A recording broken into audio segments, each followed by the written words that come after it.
Votre Club Culture Europe 1 dans un instant, les sorties ciné de la semaine. Bonjour Laurie Choleva. Bonjour Dimitri, bonjour Anissa, bonjour à tous. Bonjour Laurie. On va parler du nouveau film d'Agnès Jaoui, L'objet du délit, et puis aussi Tout va super, comédie avec Hakim Djemili. Allez, à tout de suite. Mais d'abord, le livre du jour. Bonjour Nicolas Caro ce matin.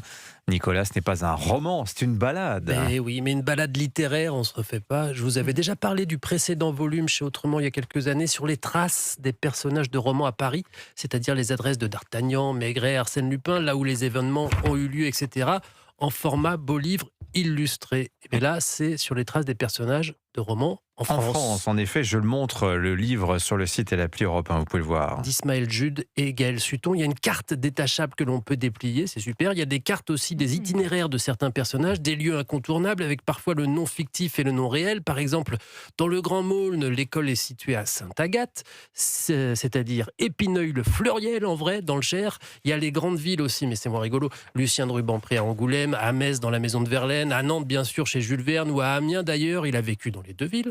Il y a toutes les maisons des écrivains, au Bagne, Marcel Pagnol, le château de Monte Cristo à Port-Marly, la maison de Dumas, ça faut y aller, c'est magnifique, il y a un parc autour, c'est fabuleux. Il y a des voyages clés en main finalement. Oui, suivre par exemple les itinéraires de personnages ou d'écrivains voyageurs, Vie et opinion de Tristram Shandy par exemple, ou La France en automobile d'Edith Wharton, le Tour de Gaulle d'Astérix, dans un autre genre, bien sûr, Sans famille d'Hector Malot, le voyage de Jean Valjean jusqu'à Montreuil-sur-Mer, La France du crime aussi avec tous les Maigret, Gaston Leroux, San Antonio, La France de Flaubert, c'est-à-dire la Normandie et Nogent-sur-Seine pour l'éducation sentimentale, la Loire, on en parlait il y a quelques semaines, tiens, de Nantes avec Julien Gracq, mais aussi Jules Vallès, et puis les Antilles, la Guadeloupe avec Marie Scondé, traversée de la mangrove, donc le Gosier, Saint-François, Basse-Terre, sublime. Lire Marie Scondé, c'est déjà visiter un peu. On parle souvent des livres comme d'une évasion, un voyage. Ouvrir un livre et lire une bonne histoire, c'est voyager pour pas un rond, comme dit Renaud.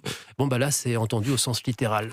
En France, sur les pas des personnages de romans, donc beau livre. Merci beaucoup Nicolas Caro. On passe au cinéma. Laurie Choleva, vous nous parlez ce matin du nouveau film d'Agnès Jaoui.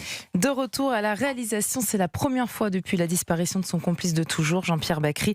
Et le film lui est d'ailleurs dédié. Ça s'appelle L'objet du délit, était présenté hors compétition au Festival de Cannes. Comédie chorale savoureuse, complètement dans l'air du temps, avec Daniel Auteuil en chef d'orchestre et Yaïd Hara, qui était maîtresse de cérémonie du festival, Jacques Weber et puis bien sûr Agnès Jaoui. Alors on suit la production mouvementée de l'opéra Les Noces du Figaro, version 2026.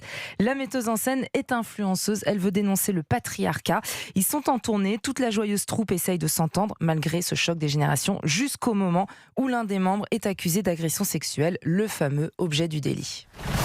Non mais on peut pas continuer comme ça, faut qu'il soit remplacé, c'est tout. Et on est à quelques jours de la première. Moi, j'ai les yeux fixés sur mon conducteur. Donc, j'ai rien vu. De toute façon, il s'agit pas de toi, Igor. Je vais te ramener, d'accord? C'est à cause de MeToo que les mecs ils osent plus conclure.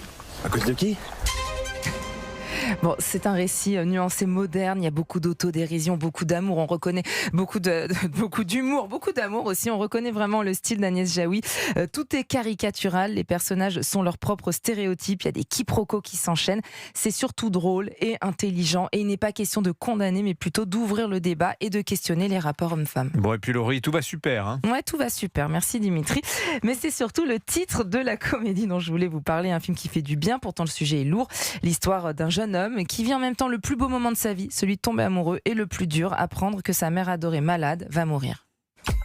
Je vous explique, ma mère avait un cancer. Ah, mince. Qu'on a traité, hein. Ah, bah trop bien. Mais elle a fait une rechute. Ah, d'accord, mince. Vous avez déjà accompagné des malades, hein? Non. Mais vous êtes bien à domicile? Ouais. Mais vous serez ma première cliente. Patiente. Comédie très drôle, pleine de charme. Le charme des acteurs, Hakim Djemili, Noémie Lvovsky, Marie Colombe ou encore Camille Chamou. Le charme de cette relation mère-fils qui émeut autant qu'elle fait rire. Et puis le charme d'une comédie romantique, une relation qui naît sur une succession de maladresses mais pleine de tendresse. Non, franchement, laissez-vous embarquer par ce doux voyage, ça va vous faire passer un très bon moment. Merci Laurie Choleva, les sorties ciné de la semaine comme tous les mercredis.